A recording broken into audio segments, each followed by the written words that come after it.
Bonjour à tous, je suis heureux de vous retrouver pour cette troisième vidéo.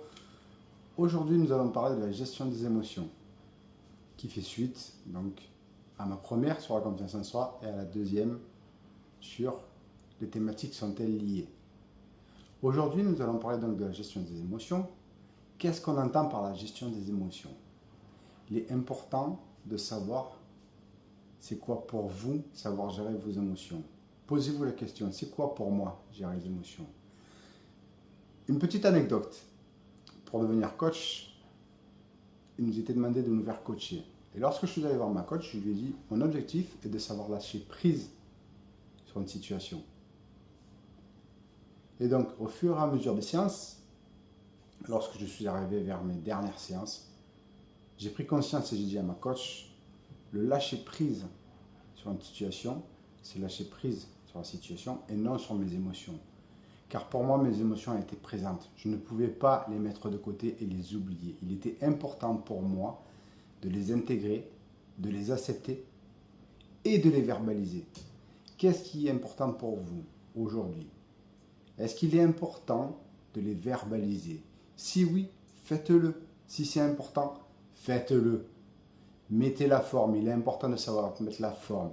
Si vous avez de la colère, de la frustration, dites ce qui se passe ne me convient pas. Je suis en colère, j'ai la colère qui monte, je suis frustré.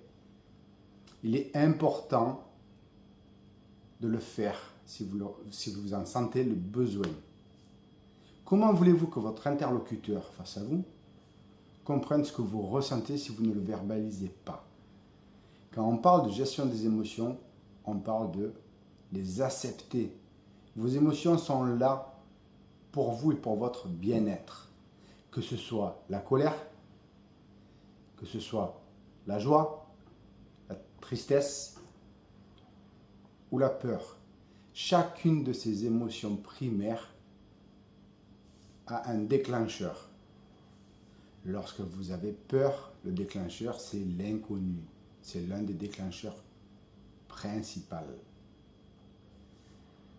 La tristesse, c'est le manque.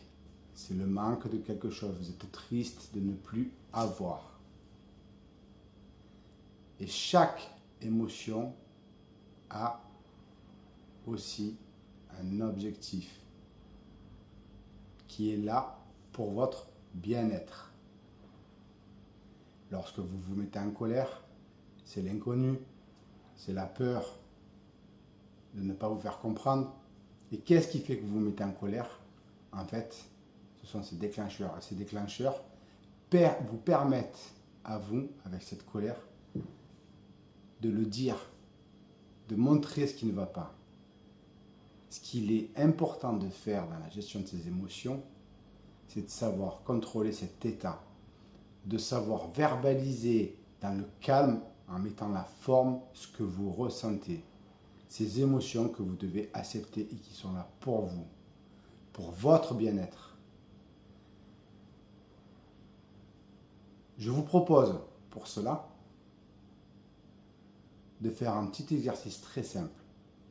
Lorsque vous avez une émotion qui surgit, par exemple, je vais prendre la peur, souvent les gens parlent de la peur ou de la colère, c'est de prendre un temps de pause. De vous dire, qu'est-ce qui fait que j'ai cette émotion qui arrive? Quel est le déclencheur? Pour quelle raison elle se manifeste? De vous mettre en position un peu haute par rapport à la situation. De vous dire, ok, par rapport à cette personne en face de moi, dans cette situation qui fait que j'ai la colère qui arrive, quelle est son intention positive? Pour elle et pas pour vous. Essayez de comprendre le message qu'elle veut faire passer. Et quand je dis essayer, c'est essayer de vous mettre dans sa posture. Vous connaissez cette personne. Vous savez comment elle agit, comment elle parle. Qu'est-ce qu'elle veut dire? Quel est son message? Quelle est l'intention positive pour elle? Ok, et maintenant que j'ai compris son intention positive, que j'ai cette colère qui est présente, qu'est-ce qui vous empêche de verbaliser et de dire, maintenant, je comprends. je comprends ton message, de le reformuler pour voir si c'est bien cela. Et de dire, et par rapport à cela, eh bien, je ne suis pas d'accord, je suis frustré, je suis mécontent.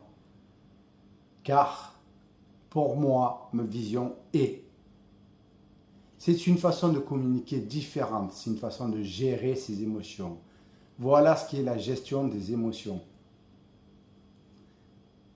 Si ce post, cette vidéo, si mes posts et mes vidéos vous plaisent, excusez-moi, parce que c'est un peu du live, n'hésitez pas à liker. Si vous avez besoin d'aide, d'accompagnement, n'hésitez pas à me contacter. Je me ferai une joie de pouvoir vous répondre, de pouvoir vous accompagner avec tous les moyens que j'ai à ma possession en tant que coach, mais aussi en tant qu'être humain, car je ne suis pas sans faille. Moi-même, j'ai des failles. Je suis un être humain, je suis coach, je suis dans la psychologie, et en même temps, je suis un être humain, et moi aussi, j'ai mes émotions. Moi aussi, j'ai mes peurs. Donc, voilà, je tenais à vous faire ce post qui suit le précédent, qui est le troisième. Je vous remercie de vous être abonné à ma chaîne. Passez une belle journée à tous.